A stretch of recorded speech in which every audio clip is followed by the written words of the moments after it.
In 2001, the Surgeon General's report on mental health, culture, race, and ethnicity, called Stigma, the most pervasive problem preventing members of racial and ethnic minority groups from seeking treatment for mental health and substance use problems.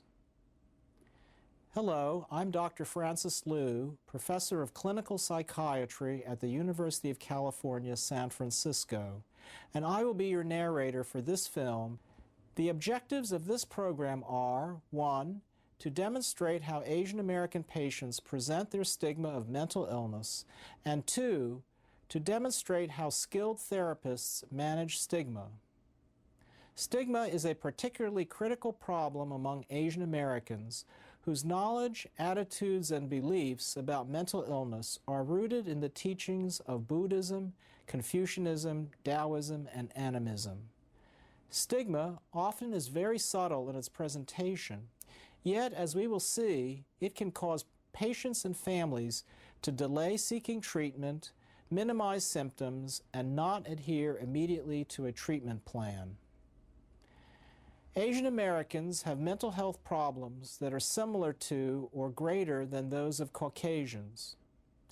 Depression rates among Asian Americans are between 7 and 17%, figures similar to those of Caucasians. Asian and Pacific Islander women, age 65 and over, historically have had and continue to have the highest suicide rates of any racial and ethnic group, a trend that has persisted since 1990. Although there's been a slight decline in recent years, Asian American women aged 15 to 24 have the highest suicide rates of all racial and ethnic groups for that age group. Suicide rates among men aged 65 and over have declined for all racial and ethnic groups except Asian and Pacific Islanders. Death and suicidal ideation rates for elderly Asian Americans seeking primary care are higher than for any other racial and ethnic group. The vignettes on this DVD show Asian American patients and their clinicians in therapy sessions. The patients, all of whom are professional actors, represent the largest ethnic subgroups of Asian Americans living in the United States. The individuals playing their therapists are real clinicians who drew from their clinical experience to develop the cases and write the scripts. Patients and therapists have been ethnically matched intentionally to demonstrate maximum awareness of and responsiveness to cultural phenomenon and the stigma of mental illness, which we hope all clinicians will achieve. The vignettes are presented in English without subtitles so that learners can focus on the patient's presentations and the interactions between the patients and their therapists.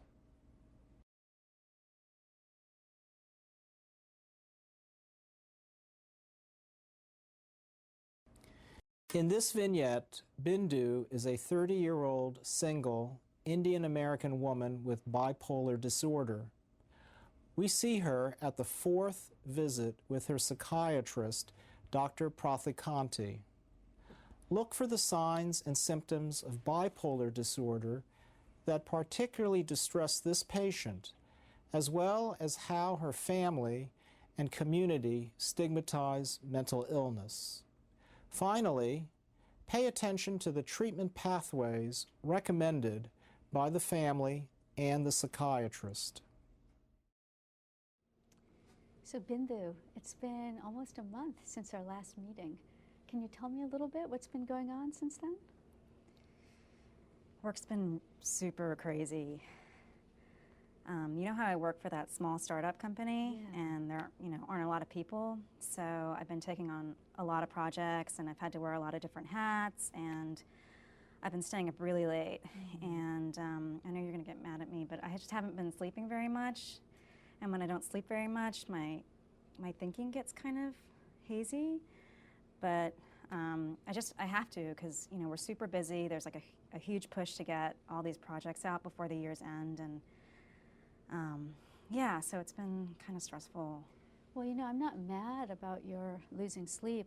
I'm just concerned because I remember 6 months back that when you were losing sleep, that was one of the key factors that led to you having that manic episode.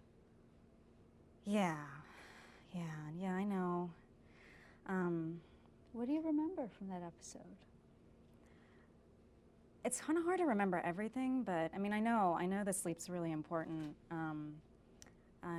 But I do remember it was kind of a crazy time. It was the same kind of time as it is now. Like, we were working really hard and we were trying to get stuff done, but everybody was working really hard. Like, we're all on our cubes working, and we're all trying to make the push to the end of the year.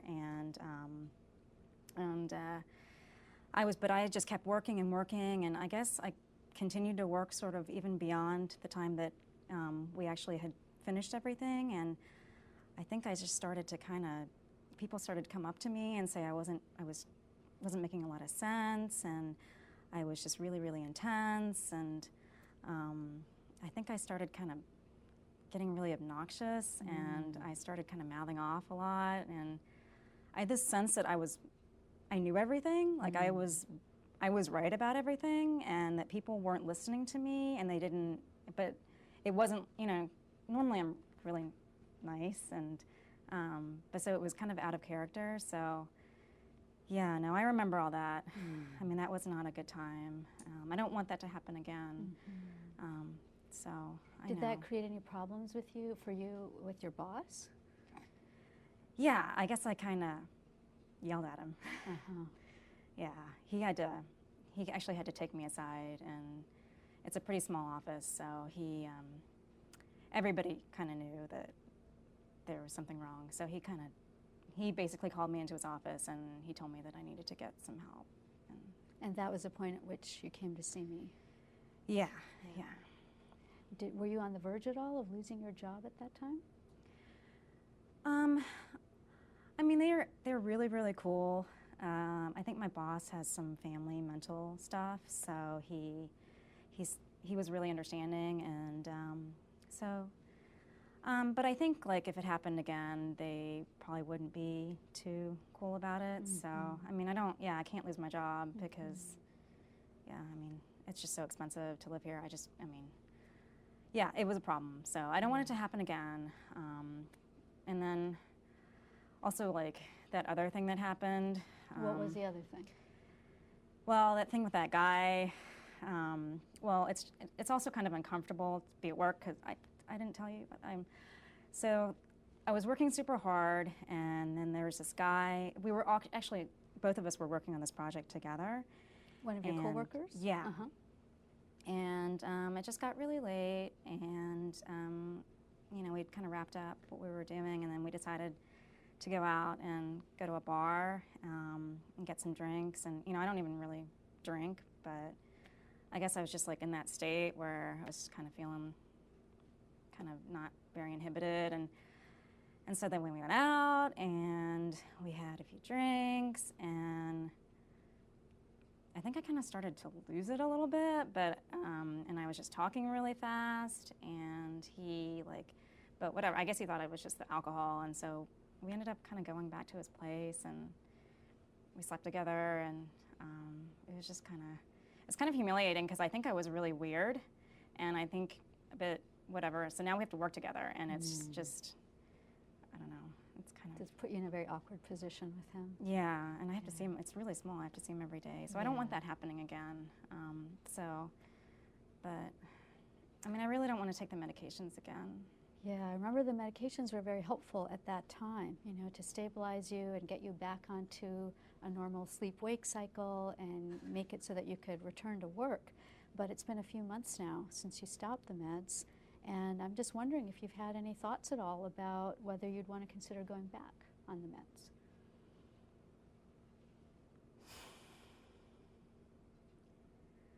I just hate the medication. It just makes me feel really it makes me feel weird in a different way, not the weird when I'm all, when I know I haven't slept enough.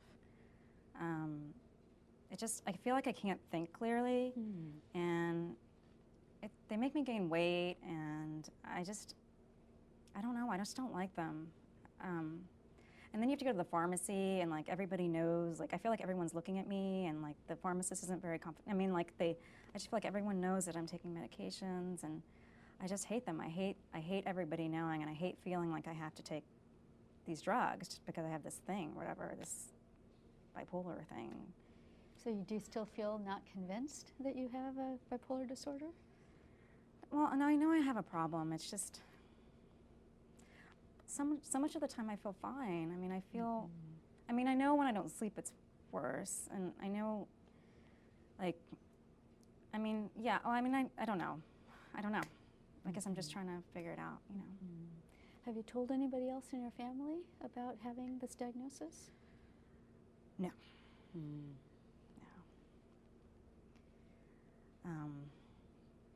I can't tell my parents. I feel really bad. First of all, they wouldn't understand it. I mean, you know, like they're Indian, they don't even know I don't think they really know what it is. I mean, I feel like they think they're either like crazy people and then they're like normal people. And I just think that they would just think, oh my God, I have this crazy daughter, and then my mom, she's so overprotective, and she would just get really intrusive, and she would just call me all the time, and you know, already I feel like I've tried to separate myself from them, and then they would just kind of start getting into my life again, and then I know it's taken you a long time to actually get your own apartment and be able to live apart from them and have your own life that they don't know all the details of. Yeah.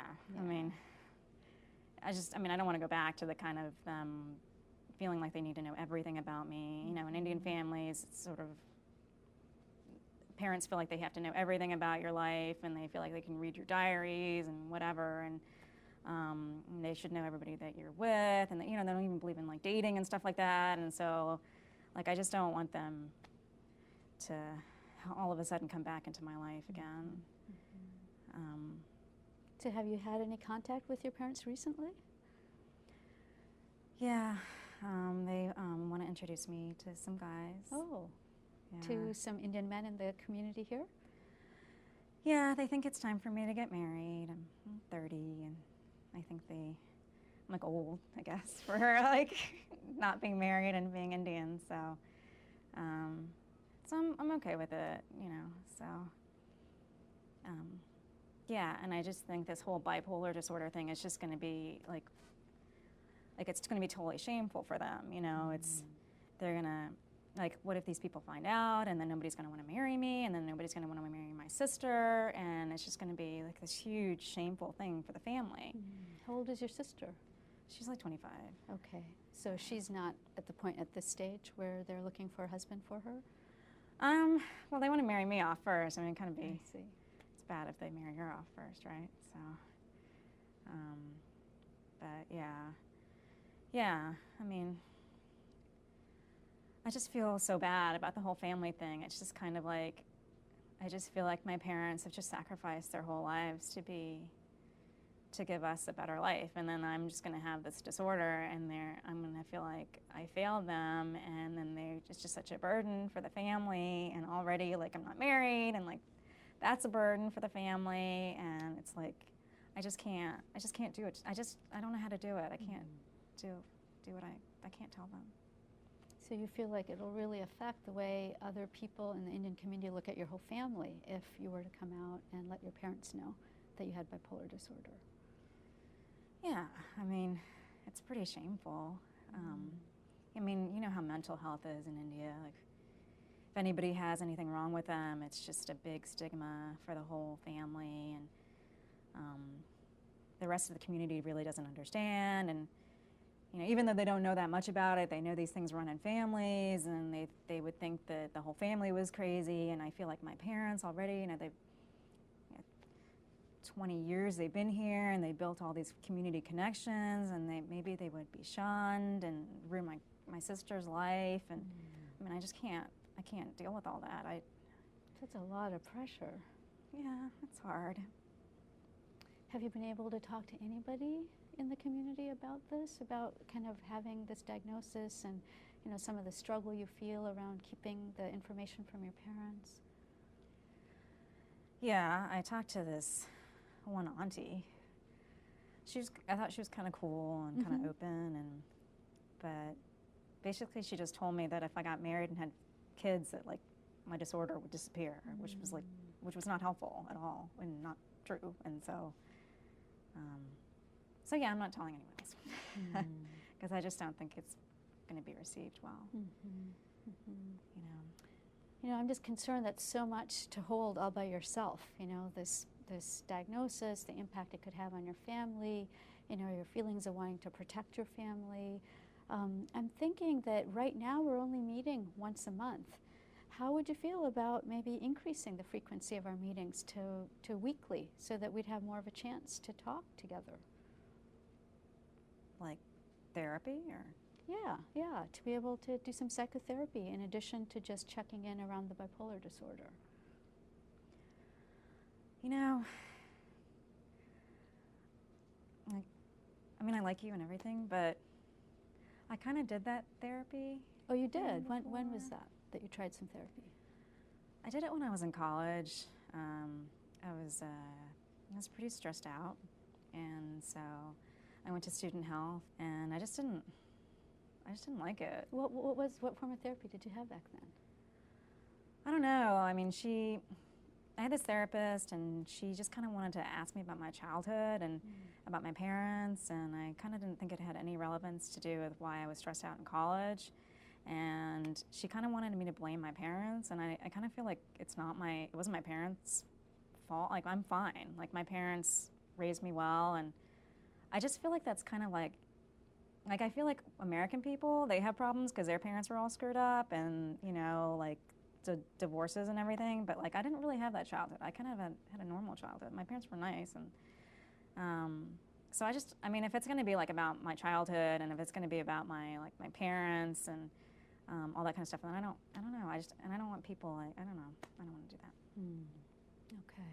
Now, I understand you've had what sounds like not a very positive experience to therapy in the past, but what I actually had in mind wasn't so much about delving into your childhood or, you know, trying to identify blame, you know, for whatever stress you might be feeling. What I'm thinking is just that you've got a lot to carry emotionally right now with this information about your recent diagnosis and not really having anyone else to talk to or confide in about it. So I thought perhaps it would be helpful to just have someone who would be available to listen to you, to help you bounce ideas off of, and to maybe make some decisions about where to go from here. Because I'm hearing that there's at least a couple of different decisions, you know, that you're confronted with right now. One is whether or not to really disclose the information about your diagnosis to your parents, and another one might be about whether or not to get on the medications for the bipolar disorder. And then maybe even the third question I'm kind of wondering about is whether you're entirely comfortable even with going through with these introductions that your parents want to make for you in terms of meeting prospective partners. So what would you think about addressing those kind of concerns? I mean, I know it's a good idea, but let me just kind of think about it. I mean, it's all kind of the medications, the therapy, and all this diagnosis, it's all sort of kind of come up, and I just need to wrap my head around it. Can I just think about it? Absolutely. Would that be okay? Absolutely. We don't need to make any final decisions today. I just want you to know, though, that that's available, and that was just one idea I had for what might be helpful right now. Okay. You know, I wanted to ask you, just in the interim, I know right now you're not on any medications, and when is this first introduction going to be that your parents are going to set up?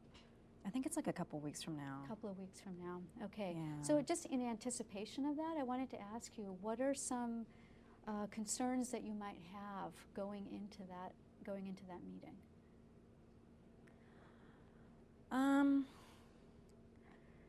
Well, you know how I mean, I am worried that if I don't get enough sleep or something, that kind of obnoxious side's going to come out in me. Like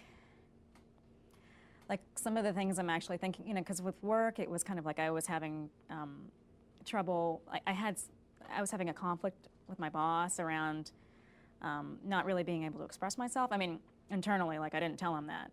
And I think that's why that it all exploded on him when I was more disinhibited. And I think one of the things I'm worried about is that I have all these issues around, you know, this whole, I guess I have all these issues around this whole deal. Like, I'm supposed to be this really traditional Indian girl, and I'm supposed to be nice, and I'm supposed to cook and clean, and, you know, and be be religious or whatever. And then the guy just has to just come home and work. And so, I mean, go to work and come home. And so it's like, I don't know, I'm just worried that I'm going to, like, all of that's going to come out at these in-laws. You know, I don't want to make a bad impression. You know, because when you meet the guy, you meet their parents too, and I don't want to, like, start going off on him or something. So it sounds like you have a little bit of anger about maybe a double standard. Yeah, that's a good way of putting it. Yeah. Yeah, there's the whole Indian double standard that the girl's supposed to be kind of compliant, and the guy's really, you know, kind of holds all the cards, and the mother-in-law is always right, and so you're worried you might overstep that boundary a little bit and perhaps say something provocative to your future mother-in-law. Yeah, yeah, I can imagine that maybe happening. Yeah.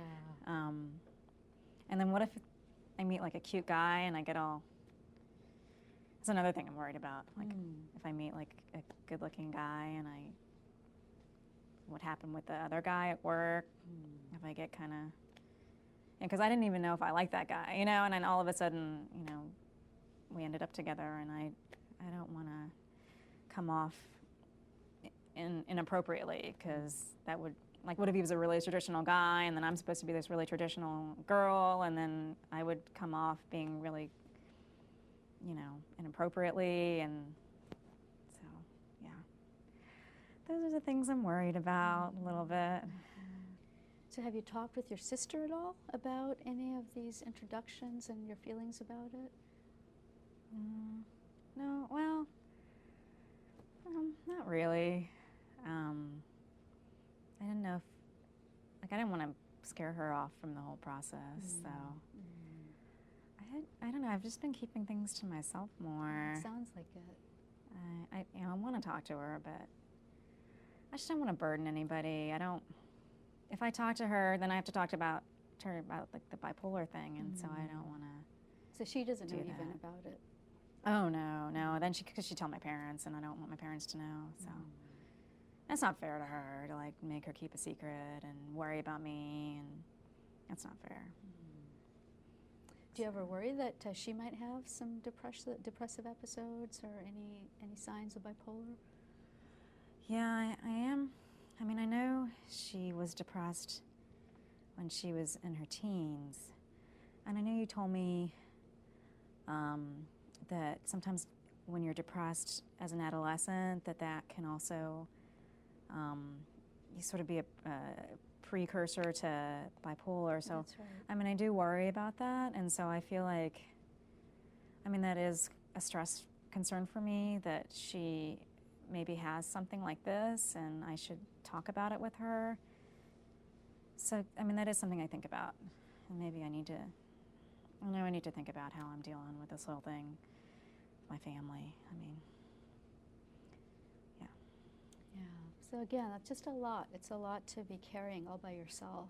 And I just really invite you to think about maybe increasing the frequency of our visits so that you'd have more of an opportunity to just explore some of these feelings. I mean, I see where you're coming from. So let's think about it. It's just every week, like I said, work super hard, and I'm busy, and to have to make it every week would be kind of a big deal right now. But I know I don't really have another place to talk about this, so maybe we can figure that out later. Absolutely. So that's it for our session today, and we'll go ahead and keep our appointment for next month. But in the meantime, if you change your mind and you want to schedule something earlier, just let me know, and I can create some time for you. Okay. Okay? Thanks. All right. Take care. Bindu is an educated bicultural Indian American who speaks English well.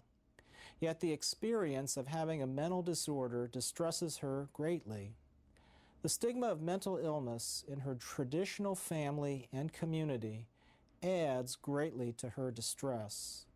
While empathizing with the patient's concerns, Dr. Prothikanti encourages the use of both medication and psychotherapy, both to treat the symptoms and to help her cope with the impact of mental illness.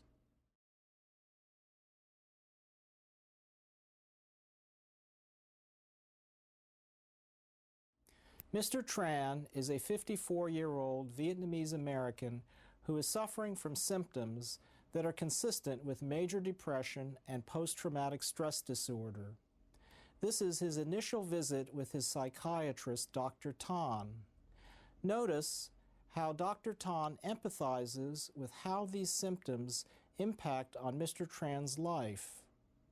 Watch how he elicits and uses the patient's explanatory beliefs to develop a therapeutic alliance with a patient who is older than he and who has a more traditional cultural identity. The late Evelyn Lee, an esteemed colleague in Asian mental health, said, "Be the tiger balm oil at the first interview." Let's see how Dr. Tan does this in this first visit. Hi, Mr. Tran. My name is Dr. Tan, and I'm very honored for you to come see me today. I was wondering if you can tell me a little bit about what's bringing you here. Well, I have these headaches all the time. And my friends tell me that maybe you can help me with the problem. Okay. How long have you been having the headaches now? I've been having the headaches ever since I came to America. I see. And it's been about 15 years. 15 years. So these headaches have been pretty long-standing. We can definitely address the headaches in this visit, but are there any other issues that you'd like to address today? In addition to the headaches, I cannot sleep. Okay. My muscles are always sore. I see. I am weak and I am tired and I can't concentrate on anything. Okay. Okay.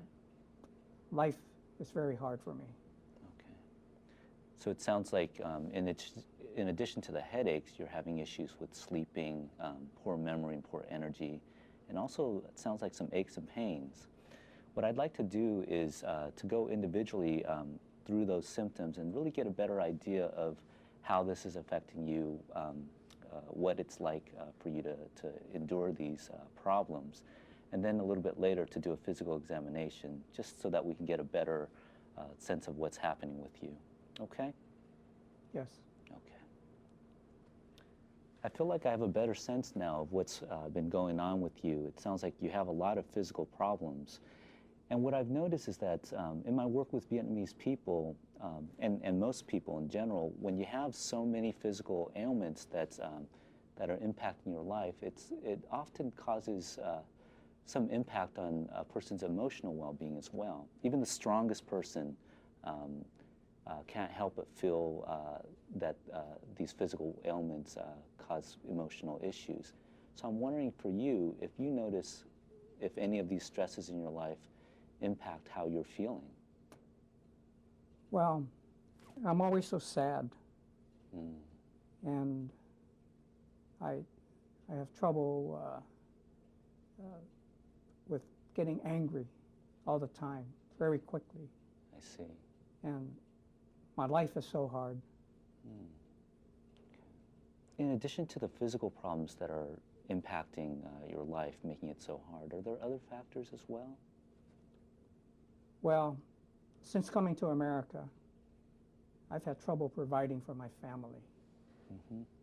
And it's been very difficult because I cannot do that. And it is a problem. It's a problem for me. And I'm trying to take care of it, but life is so different here in America. I see. Do you feel like you fit in America? No, not at all. This country is very strange. It's nothing like it was in Vietnam, and my family is also feeling some of the differences, and I don't have that many friends here. So it's been very strange, yes. Can you tell me a little bit more about how life is different in America than it is in Vietnam? I have some familiarity with that, but it'd be helpful if you taught me a little bit about your experience with that. Well, it's not that I'm not thankful for being here. Life in Vietnam was also very difficult. We always had very little food, and the war was horrible. Most of us Vietnamese people, we feel this way. In Vietnam, parents are respected. Our children respected us. Here in America, they don't speak Vietnamese at home. They don't like the food that we cook for them, the Vietnamese food. They just want hamburgers, always hamburgers. And when we punish them, we can't do it in the Vietnamese way. We are afraid that the police will come get us and take us away. And that means that we have a tough time carrying on some of our traditions. It's very difficult for us here, and it's especially tough for me because I cannot work. I am so tired, and I can't remember things that I cannot provide for my family this way. I see. So you've really experienced this sort of a role reversal where in Vietnam, had you still been living in Vietnam, you would be the one that would be able to provide for your kids and guide them, whereas here you're feeling like with the strange customs here that your children are sort of taking on that role. Well, yes. Everything here is opposite as it is in Vietnam. I have to ask my children how to say things. I have to ask them how to get to places. But my wife and I, we try to do our best to teach them what little we can. I'm hearing that you have a lot of concerns about how your kids are growing up, that they're taking on the American values and not really coming in line with the Vietnamese values that you hold dear. But it does sound like you are trying. I'm wondering if there are any things that your kids are doing well that you approve of. Well, the kids, they do very well in school. They do? They get straight A's. Straight A's? Yes. And we have tried to instill in them the importance of education. When they come home from school, they sit right down and they do their homework before they go out to play. We don't have to tell them. We don't have to make them. And they are very good at that, and they are learning. I actually have to be honest with you, being a parent myself, I think it's amazing that given all the problems that you're experiencing, both health-wise and from the standpoint of adjusting to the culture, that you're able to instill such strong values in education, and your kids are doing so well in school. Can you tell me how you've been able to raise your kids in that way? Well, we believe in education. My wife and I think that this is the way for them to get a better life in America. They can get good grades, go to college, and then get a good job. And they understand that. But we have to make sacrifices. Oh, okay. sometimes we need to buy books or supplies, and we don't have the money. So we have to do without food sometimes. We get meals, sometimes all we have is rice and fish sauce. But I think they understand that we are trying to help them better their lives. And we've suffered through worse. This is not the worst that we've been through. So we are more than willing to work together and see that they get more out of life than their mother and I do. And it sounds like already you're starting to see the benefits of that in terms of them getting straight A's. I think that you're very wise in investing in your kids' education, and I agree that, you know, with that investment, with the sacrifices that you make, your kids can very well become successful, and one day really look to you with a lot of pride and respect in terms of what you've done for them. I find it very amazing that you've been able to instill that again in your kids despite all the physical and cultural and social suffering that you've experienced in your life. I don't see very many families in America who are able to make those types of sacrifices in such a determined way. And you're a testimony to what sacrifice for children can really do. You know, just getting back to your health problems, I'm wondering if there are any other issues around your physical or emotional well-being that you'd like for me to help with as well. I still have nightmares. I can see myself back in the war. I see my comrades dying around me. I hear their voices. And it's like I'm back there again. And I don't tell people about these nightmares. You are the first person that I've talked to about this. And I'm afraid that if I tell other people, they would think I'm crazy and will want to lock me up in a mental hospital. Is your family at all aware of this? My family is not, unless they see me at night when I'm screaming or jumping up. But maybe my wife knows, but I don't tell her. I haven't talked to her.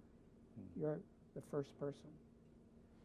I'm wondering what makes it difficult to speak with your wife about this. Well, my wife and I, we talk about the children, we talk about the house, but I am the man of the family. And it's very hard for me to show weakness. And I think if I talk about having problems, nightmares, illness, it shows weakness. So I have not talked to her about it at all, and it's because I don't want to appear weak. So you've really suffered through this alone. Yes, I don't have many friends in America. I keep it inside of me, and maybe that makes it hard.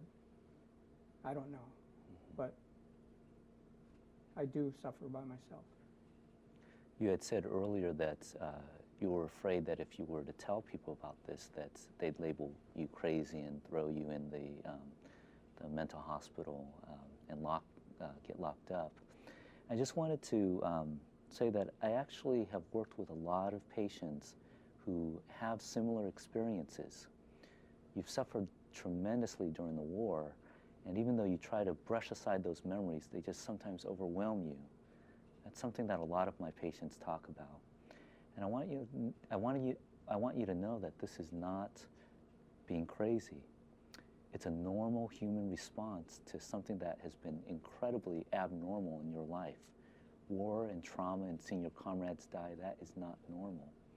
And so your mind and your body are trying to adjust to it, trying to find some meaning to it. And this is why you replay the memories over and over. I want to say that there is help for that. We have good treatment now for it. Okay. You know, one of the things that I am interested in learning from you is with all the physical problems that you're having, the headaches, the problems with sleeping, the sadness and nightmares, do you have a sense of why this is happening to you? What causes this? Well, I'm no doctor. I think what you think makes more sense than what I would think. I appreciate that you have confidence in me, and I do have a lot of experience working with people who have similar experiences such as yourself.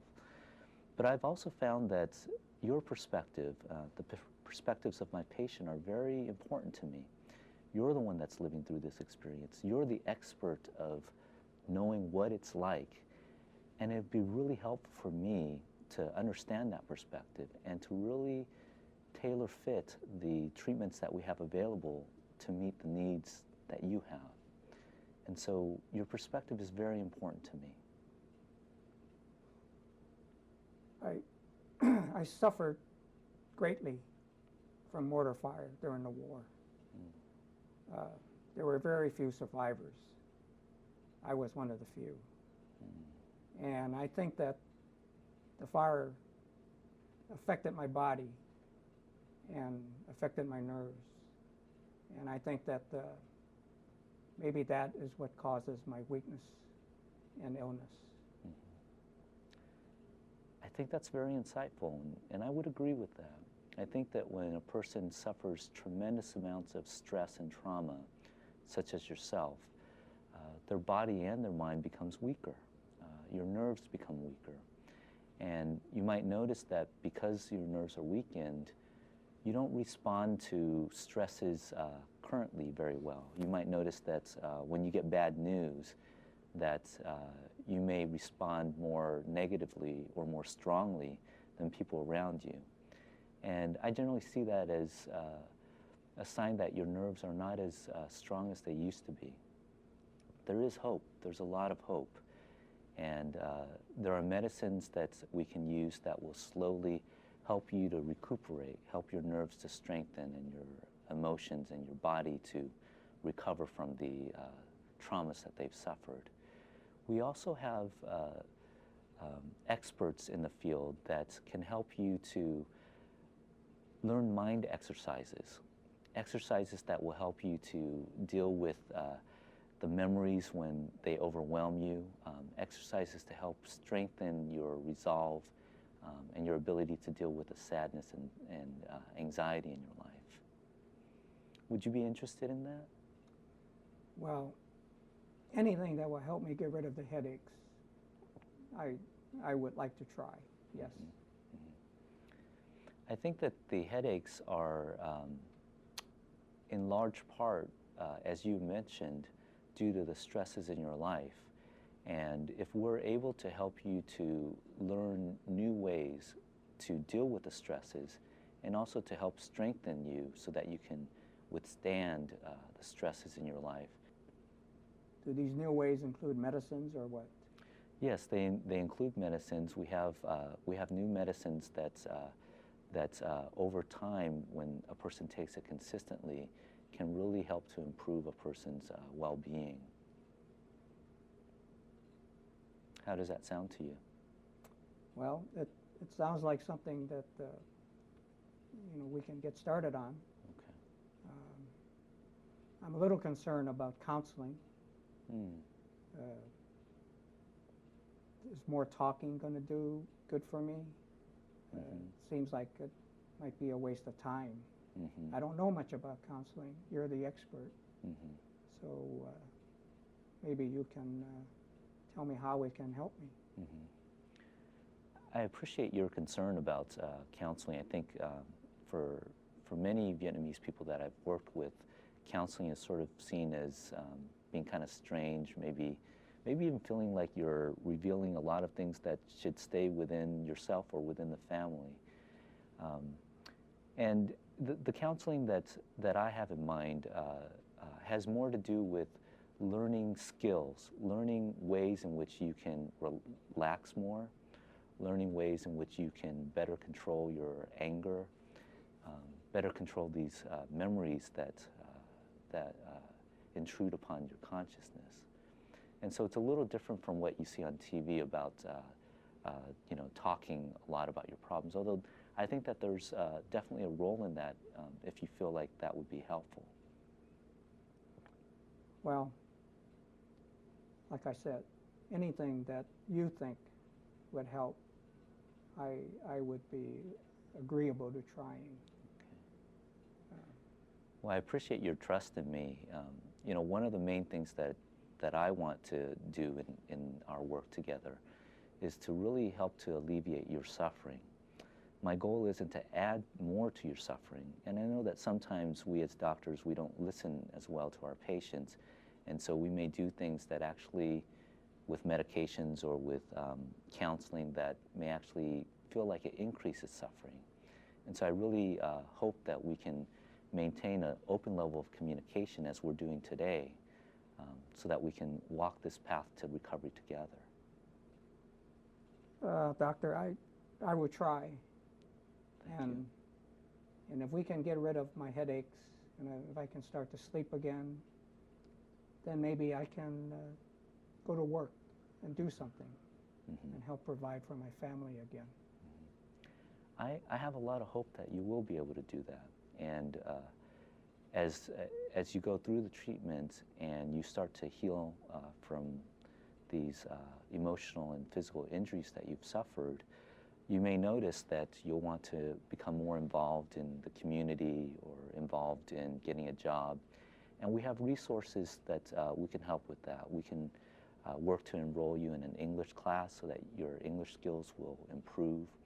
We can also have some vocational programs that can help you to learn vital skills that are helpful for surviving in American society.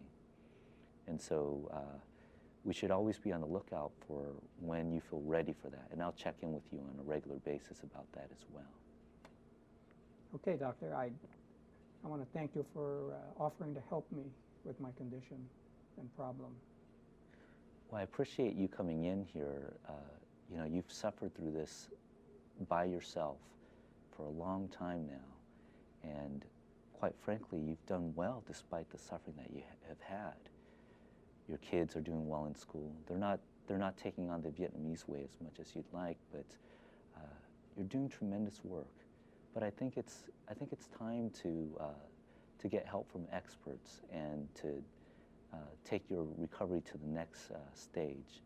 And I hope that we can continue to work together, that you come back to meet with me on a regular basis so that we can really together find ways for you to heal from this. Okay. Thank you. Thank you. Dr. Tan shows us the importance of a full medical workup to rule out any medical conditions that could cause Mr. Tran's symptoms. He demonstrates his skill in eliciting the psychosocial cultural stressors that many Vietnamese immigrants face, the traumas of war in Vietnam, intergenerational conflict between more traditional parents and their more assimilated children, and role reversal when the parents depend on the children to negotiate living in America. We see how Dr. Tan empathizes with the patient's positive way of coping, such as the value placed on education. Dr. Tan also gently attempts to form a partnership with the patient rather than falling back entirely on the patient's request for the doctor to prescribe the treatment, which may have been culturally influenced.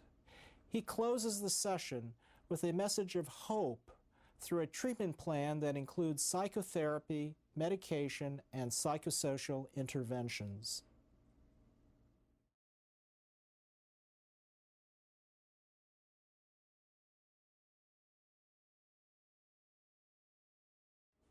Johnny is an 8-year-old Filipino-American second grader with no prior psychiatric treatment who was referred by his school for evaluation of inattention, poor academic progress, disruptive behavior, and poor peer relations.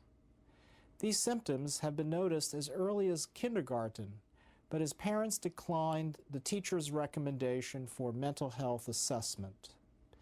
This vignette spans 4 sessions that Johnny's parents had with Dr. Sevilla, a child psychiatrist, over several months. Notice the changes that occur between sessions as we learn more each time about the cultural and personal origins of the stigma of mental illness. When we spoke on the phone the other week, you mentioned that Johnny's school had asked you to bring him in to see me. Can you tell me why they recommended that? Oh, it's nothing really, just a little misunderstanding. We're really sorry to bother you about this, but we just need a letter saying that Johnny is okay and that he can go back to school, and then we'll be on your way. Well, it's no bother, really, and I'm happy to help in any way that I can, but can you tell me why they requested this letter? Well, Johnny was suspended from school last week. I see. Why was he suspended? They said he brought a knife to school. He didn't mean to. It just must have fell into his backpack during breakfast. What did he do with the knife? Did he threaten somebody with it? Oh, no. He's a good boy. He wouldn't do that. It just must have fell out at school. And the principal called us and we had to leave work to pick him up. Sounds like a tough situation for all of you. Maybe a little embarrassing, too. Yes, very. The principal kept accusing him and saying that he brought the knife on purpose, but, you know, and he made it seem like we were raising a criminal. But he wouldn't do that. And then he threatened us and said that Johnny couldn't go back to school unless he saw a psychiatrist, but he's not crazy. So if you could just please give us that letter, Doctor.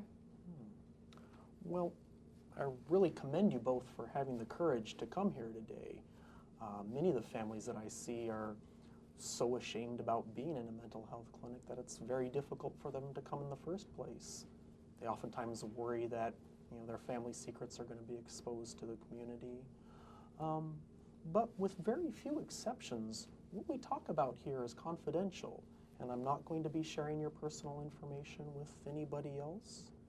And in fact, we can even talk about what will and what won't go into this letter that you need. But before I write any letter, I'd first like to hear a little bit more about Johnny and have the chance to meet him in person. Okay, Doctor.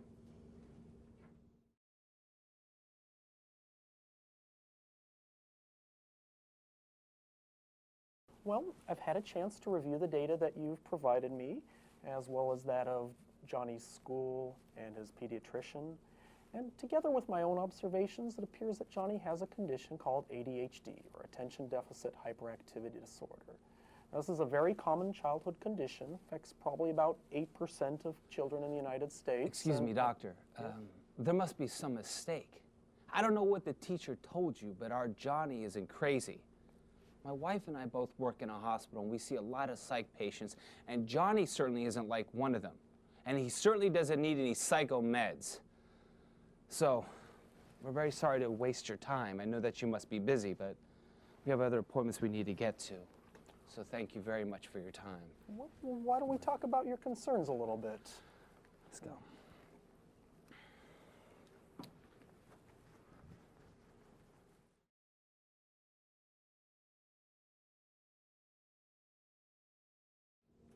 Well, it's nice to see you both again.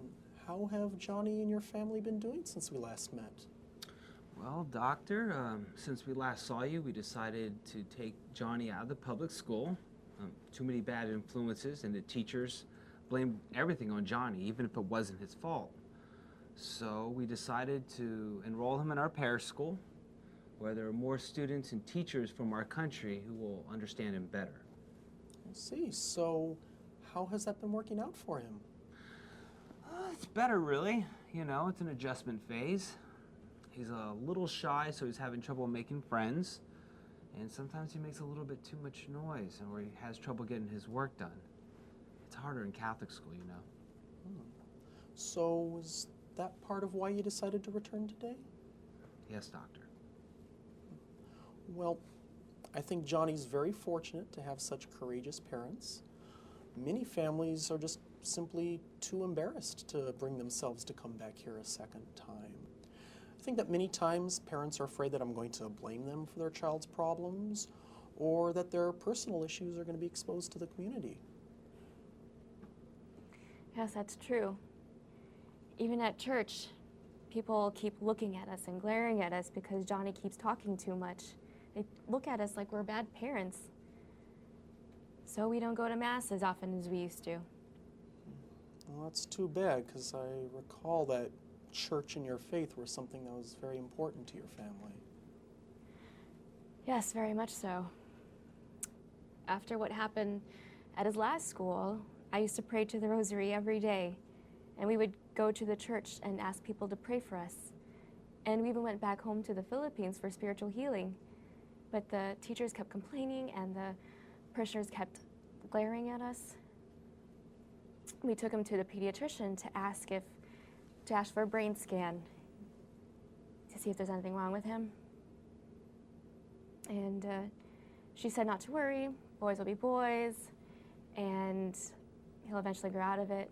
And we're glad to hear that, because we didn't want Johnny to turn into a zombie or take any of those psycho drugs. But now I don't know what to do with him. We don't know what to do with him. You know, he's a very smart boy, and we know he could do better. I don't think he understands how important his studies are. It's like he's too lazy. Well, I agree with you that Johnny is a smart boy, but I don't think it's that he's just lazy.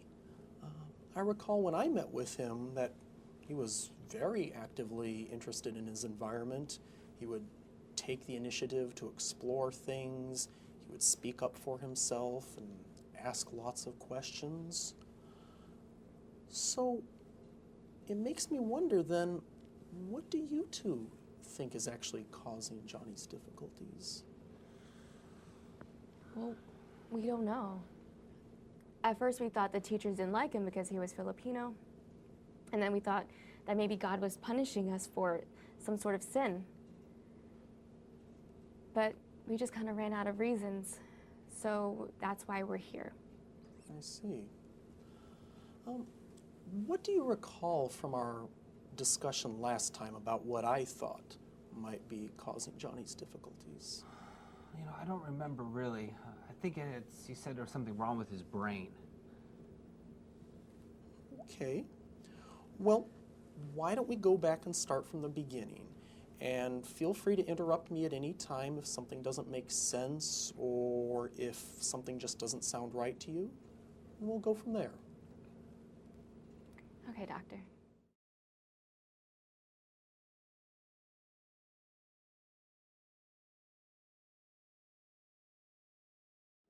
So, how has the medication been working out for Johnny? Oh, it's fine, doctor. Have you noticed any changes yet? Just a little. How long has Johnny been taking the medicine now? Well, actually, doctor, we haven't gotten the medication yet. I'm very sorry. Well, you don't need to apologize. I'm not upset about it, but I'm wondering what the difficulty was. Was there a problem with the insurance? Well, we've just been busy lately. Well, I can certainly appreciate how busy it is to be a parent. But I also remember that you had some misgivings or concerns about the medication. I remember you expressed worry that he might become addicted to the medicine or that it might turn him into a zombie. And I'm wondering if maybe some of those anxieties might be having an effect here. Well, I am worried about the medication. Actually,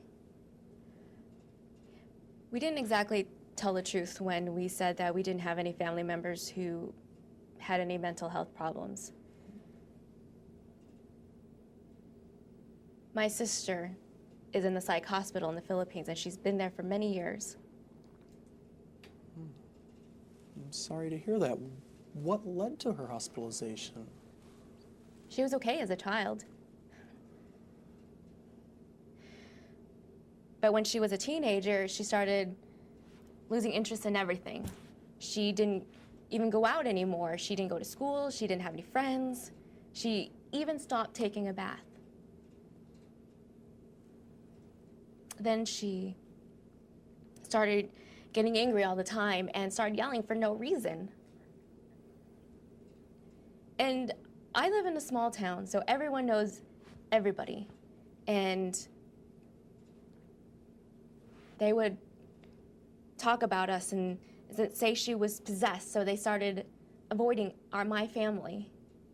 And my parents were so embarrassed. They didn't let her go outside anymore. And she started hitting them and saying that they were the devil. So they didn't know what to do with her, so they sent her away. Sounds like that was a really painful time for your family. Yes, very. I mean, I saw her once, and she was so sleepy because of the medication that she could barely recognize us. I mean, she wasn't herself anymore. And I think it was called chlorpromazine. And every time I'd go to the pharmacy, I would always remember that visit. And I don't want Johnny to be like that. So I just couldn't do it. I couldn't buy the medication. Well, I can see how this situation is bringing up a lot of very difficult memories and feelings for you. And I am very sorry to hear about your sister. But I think we should also remember that your sister's condition is very different from that of your son's. From what you describe, it sounds like your sister might have a condition called schizophrenia, which is in no way related to ADHD. The prognosis for ADHD with appropriate treatment is much, much better than for schizophrenia, and it rarely results in hospitalization. And the medications that we use for ADHD are very different from those that your sister may have taken. They don't cause nearly as much sedation. And if Johnny were to have any side effects, I would want you to give me a call and let me know about that so we could do something to address those problems.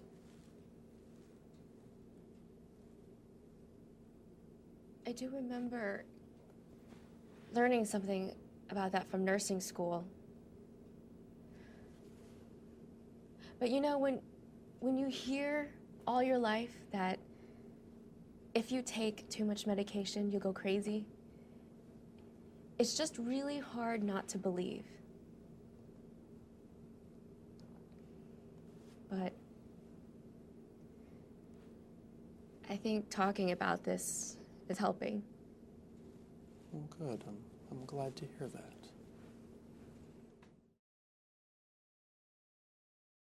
This vignette shows how the shame and stigma of mental illness in the family causes the parents to minimize symptoms, initially deny a family history of mental illness, and not fill the prescriptions for medications. The clinician patiently empathizes with this stigma and shame and gradually begins to educate the parents about the nature and treatment of Johnny's mental disorder, which is much different from that of the mother's sister. The vignettes show how the stigma of mental illness manifests in Asian American ethnic subgroups in the individual, family, and community. Stigma can lead patients and families to deny or minimize symptoms and family history of mental illness as they experience the shame of seeing a therapist outside of the family. If left unrecognized and unmanaged by the therapist, the stigma of mental illness can interfere with the assessment, disrupt the therapeutic alliance, and eventually result in poor adherence with treatment plans. On the other hand, therapists can empathize with patient and family perspectives, the idioms of distress that patients and families use to describe their distress, the impact of symptoms on the patient's lives, the explanatory models and treatment pathways that patients and families may use that may be different from those known to the therapist, the profound stigma and shame of mental illness. The therapist can work in partnership with patient, family, and traditional providers to negotiate and implement a treatment plan that is acceptable. These vignettes illustrate culturally competent, patient-centered approaches to managing the stigma of mental illness in Asian Americans. We hope that by employing these methods, you will be able to improve treatment adherence and the quality of care, and in the process reduce mental health disparities reported in the Surgeon General's report on mental health, culture, race, and ethnicity.